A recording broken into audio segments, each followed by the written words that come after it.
सोचिए, अगर दिल्ली की हवा में बची खुची सांस भी खत्म हो जाए, अगर हवा धूल में बदल जाए, अगर पानी गायब हो जाए, अगर वो हरा भरा इलाका जो हमें ठंडी हवा देता था वो गुम हो जाए। ये कहानी सिर्फ कल्पना नहीं है। अगर हरियाणा और राजस्थान में पानी सिर्फ तस्वीरों में दिखे, और अगर एक दिन हम अपने बच्चों से ये कहें, हाँ कभी यहां पहाड़ हुआ करते थे। आज बात अरावली पहाड़ियों की है। ये कहानी सिर्फ कल्पना नहीं है, ये अरावली पहाड़ियों की असल लड़ाई है जो आज फिर न्यूज में है। और इस बार सिर्फ बहस नहीं, सरकार, सुप्रीम कोर्ट और जनता सब आमने सामने हैं। और इस बार सरकार का उत्तर भी सामने आया है। दोस्तों, पहले नजर डालते हैं कि अरावली है क्या। अरावली सिर्फ कुछ पहाड़ नहीं, ये एक विशाल पर्वतमाला है जो गुजरात से शुरू होती है, राजस्थान हरियाणा से होती हुई दिल्ली एनसीआर तक जाती है।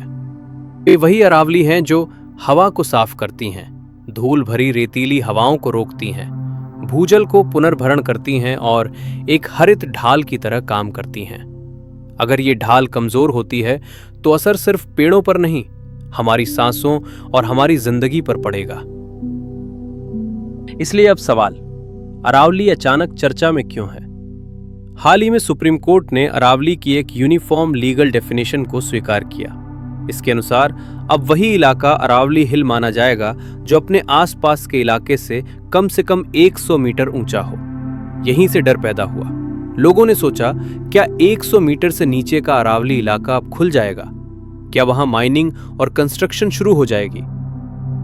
अब सरकार का भी साफ बयान आया है। केंद्रीय पर्यावरण मंत्री भूपेंद्र यादव ने इस पर खुद सामने आकर कहा है कि जो बातें सोशल मीडिया पर फैलाई जा रही बातें भ्रामक हैं। उनका कहना है, अरावली का 90% से ज्यादा हिस्सा सुरक्षित रहेगा। सुप्रीम कोर्ट के आदेश से खनन में कोई ढील नहीं दी गई है। 100 मीटर से नीचे के इलाकों में ब्लैंक माइनिंग की अनुमति नहीं है। ये सोचना कि अब हर जगह खोला जाएगा, ये गलत निष्कर्ष है। कोशिश ये है कि भ्रम न फैले और सुरक्षा बनी रहे। यहां एक और बड़ा दावा आया। मंत्री ने कहा कि पूरे अरावली क्षेत्र का सिर्फ 0.19% हिस्सा ही माइनिंग एलिजिबल हो सकता है। 0.19%, वो भी सख्त नियमों के साथ। सरकार का तर्क है, ये डेफिनेशन अरावली को कमजोर करने के लिए नहीं, बल्कि अवैध सुप्रीम कोर्ट ने ये लगाम लगाने डेफिनेशन इसलिए स्वीकार की क्योंकि अब तक हर राज्य की अलग अलग परिभाषा थी। इसी कंफ्यूजन का फायदा माइनिंग माफिया उठाता था। कोर्ट का मानना है कि एक साफ और यूनिफॉर्म रूल एनफोर्समेंट को मजबूत करेगा। लेकिन सवाल यह है, क्या सिर्फ तकनीकी परिभाषा पर्यावरण को बचा सकती है? क्या सिर्फ एक बयान और शब्द खेल हम सबको सुरक्षित कर देगा?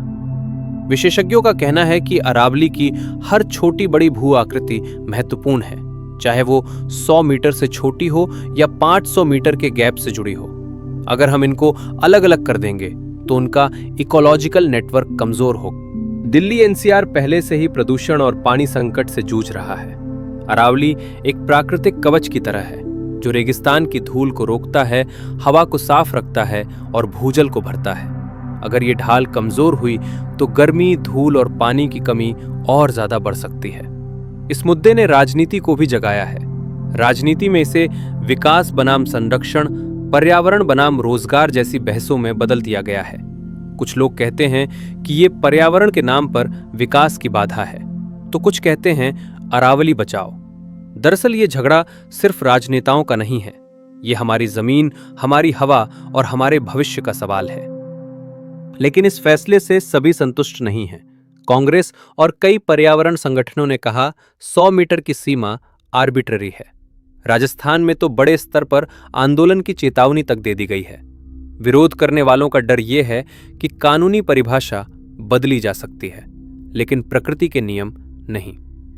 दिल्ली एनसीआर पहले ही प्रदूषण, पानी की कमी, एक्सट्रीम हीट से जूझ रहा है। अरावली यहां एक नेचुरल शील्ड है। अगर इसका इकोसिस्टम कमजोर हुआ तो असर सिर्फ जंगलों पर नहीं, सीधा आपकी सेहत, आपकी सांसों पर पड़ेगा। सबसे बड़ा खतरा यह है कि अगर हम अभी सोचेंगे नहीं तो पेड़ों का कटना होगा, भूजल कम होगा, प्रदूषण बढ़ेगा और दिल्ली एनसीआर को भारी परिणाम भुगतने होंगे। हमारे पास अभी भी समय है, लेकिन वो समय सीमित है। अरावली कोई पहाड़ नहीं है, ये हमारी अगली पीढ़ी की सुरक्षा है। भविष्य वही होगा जो हम आज चुनते हैं। क्या हम संरक्षण चुनेंगे या जल्दीबाजी में खो देना? क्योंकि अरावली बचेगी तभी हम बचेंगे।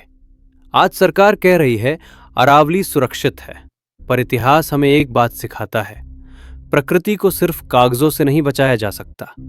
असली सुरक्षा तब होगी जब निगरानी, कानून और ज़मीर तीनों साथ काम करें।